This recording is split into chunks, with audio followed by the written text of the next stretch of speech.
I just found a secret folder on my husband's computer where he documents the journey of him stalking his boss's underage daughter. My husband and I both work for a small tech firm, and have been working there for around 5 years each. During work, our boss would occasionally bring his teenage daughter to work. She was 13 when we first met her. Fast forward to January of this year, the boss brought her in officially letting us know that she will be taking over a good deal of his work overlooking things, and despite only being 18 she took very well to the job.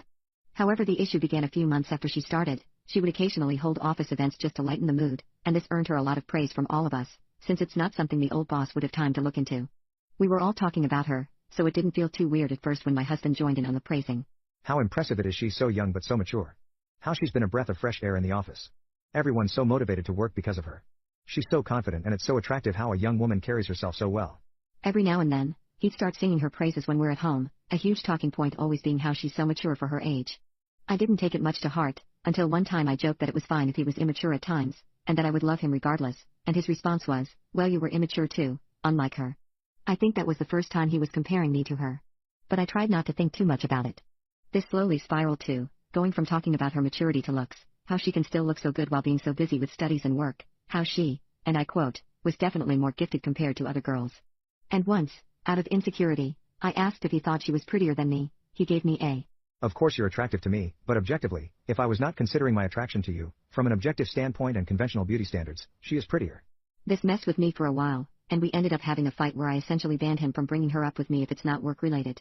Also adding to it, was the fact that he started taking extra work every now and then, and working overtime, and while I initially thought it was to just earn extra money, I later found out it was simply because he knew she usually heads home late too, usually after most if not all office employees left. Fast forward to a few days ago. My husband was out with his friends and my laptop was being repaired, so I used his laptop. When I opened his PC, I saw a folder with our boss's daughter's name on the left quick access bar. I clicked it, and I actively couldn't believe what I was seeing.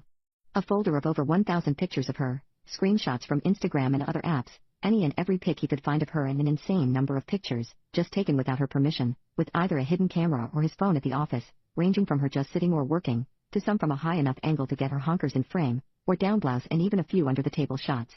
I also found notes on this folder. They were all love notes about her, ranging from when she was just 16. He compared her to a young blooming flower ready to be picked when she was that age. But then it got worse. I looked up her name on his laptop and found something that basically turned any form of sorrow or sadness I would have felt into just pure disgust.